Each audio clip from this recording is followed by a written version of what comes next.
Hello, Brickdark here, and today I'm reviewing the UCS Yoda, which has one minifigure, 1,771 pieces, and retails in the United States for $100.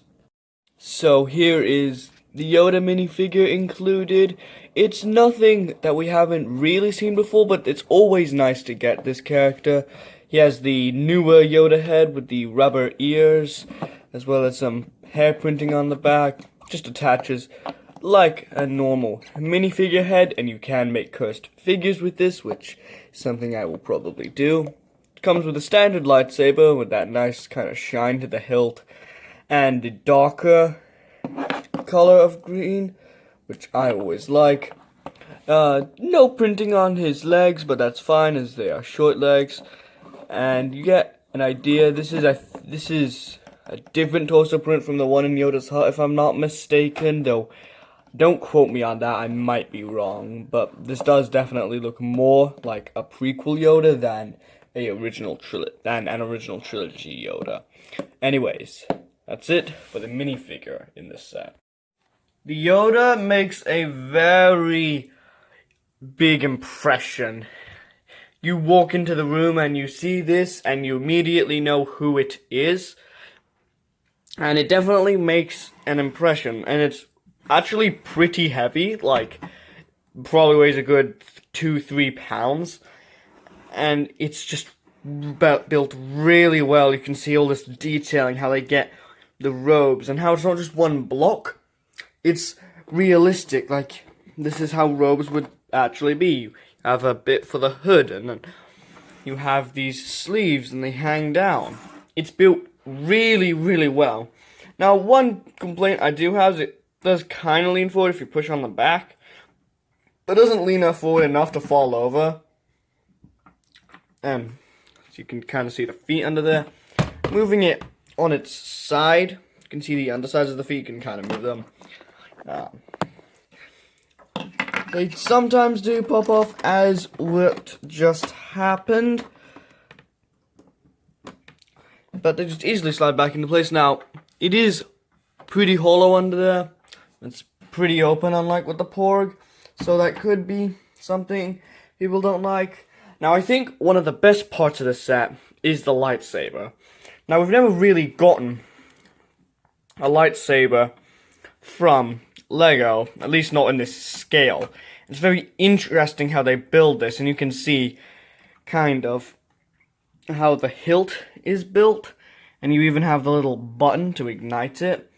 Also, these hands are very nice. They just attach through some basic Technic connection points, so like these hands are not falling off. And how they built this is they use this super long, like, Technic axle. It doesn't come in any bags, it just comes separate in the box. I think it's like 32 centimeters. No, I think that's too much, but it's big. It's very big. And then some other detailing on the side. And how this is built is you build the Technic skeleton first, and then you attach each plate on, like with the Porg and the BB-8. The Technic skeleton is simpler than both of those, I think, because there's no real features with the set, like the Porg had the opening mouth, and BB-8 had the twisting, like, thumbs up thing. So I think because of that, the Technic skeleton is simpler. So this set might be a bit more accessible, but there is also a lot of the same colored pieces. Like, I think I had a couple pieces left over, and it's because I just couldn't find where they went. But it still looks really good, even without missing that one 1x410 piece. Moving to the head on the back, they use these rock pieces as hair, the white hair. I think that looks really good. They use these rock pieces in dark gray for the Porg's feathers, and I think they look really good. Now, here is the most probably controversial part about this set, and it's the face. Now, I think the face, I've grown on the face. I think the face looks pretty good. Now, I can understand why people wouldn't like this. Let's brighten it a bit. I can understand how people wouldn't like this. However, I still think it looks good. Like, you can tell who this is. It's Yoda. Like, there's no mistake for that. And I think as long as you capture the basic essence of the character, then it's good. And they use a lot of nice curve tiles to really make the head look good. You can kind of move the head forward a bit, but it's not really practical. What is practical is you can adjust these eyes. The eyelids, they're just attached via the fork piece. And now he looks a bit more like a crackhead, but still, it's a feature and it's worth mentioning. Now, there's not really too much else going on with, like, the Yoda itself, though there is the fact plaque that is included, and we'll take a look at that momentarily. But, yeah, this is the Yoda. It's awesome. One thing I also wanted to quickly mention is simply just the size of this thing. Here's the BB-8, and this is not a small model, but you can see that the Yoda, even without the really tall lightsaber, dwarfs the BB-8. Like, BB-8's really small compared to this. So do keep that in mind, especially with this long lightsaber. It is difficult. It's not impossible, but it's difficult to easily disconnect this from the hand. So do keep this in mind. If you're gonna want to have this somewhere, you're gonna want something that's at least, I think, 17 inches tall to have the Yoda, or just have it like on a table like this, just free, no ceiling. But yeah, just wanted to show you a size comparison. BB-8 is really small compared to the Yoda. Anyways, now let's take a look at that fact plaque. Here's the fact plaque. You can pause and read this if you'd like. Nothing too special, which says on hinges. This is a sticker, as always. I do like how they make these little plaques, and there's even some bits at the side to kind of support it, in case you just knock it. It's not immediately just going to fall over like that. It has a little bit of support at the back, which I find nice. We have a little space, 2 jumper tiles for Yoda to stand. Yeah, just a little fact plaque.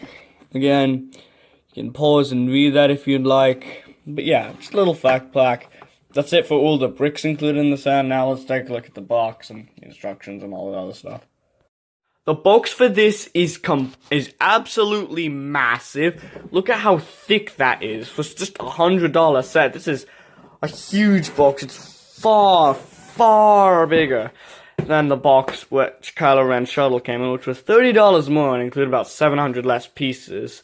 Though you do have to consider for the price per piece, it's a lot. There's not really any specific molding here. It's a lot of 1x4 tiles, 1x3 tiles, and 1x2 tiles. So do keep that in mind, but like, this is a humongous box for a pretty huge set. Keeping with the other Star Wars sets from this wave, this has a vertical instruction booklet, like a comic book, which I find interesting. Both the Y-Wing and the Kylo Ren shuttle had it. On the back, there is a minifigure checklist and a set checklist. I own, I think, all of these except the A-Wing, the Millennium Falcon, and the Death Star Cannon. And out of the ones I would like to own, the Death Star Cannon doesn't interest me, but the Millennium Falcon and the A-Wing do. So, that's it for the instructions. They're very thick. So, should you buy this set? I think yes.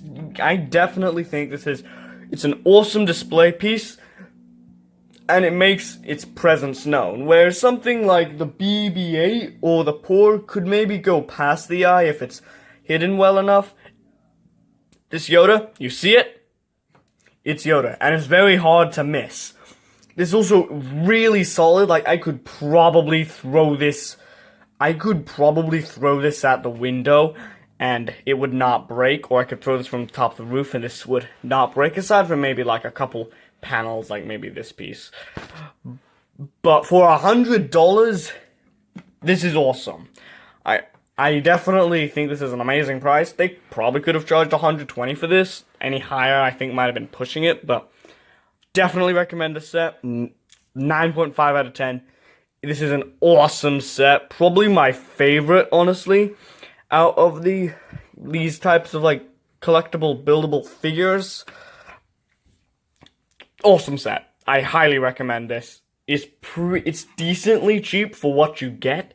Like, I highly recommend this. Even if you're not at a great building, even if you're not like the most experienced builder, it's still a easy enough build that as long as you've built a couple big sets, you'll be fine. I will say, don't buy this for like a 6-year-old. I don't think that will not end very well, and especially with all these pieces that are the same color, they'll probably end up with like 50 pieces left over. Like I mean, I end up with like 5 pieces left over, and I'm built for a very long time. So don't buy this for necessarily young kids, but if you're an experienced builder, or if you have kids that are experienced builders, definitely buy this. It's an awesome set.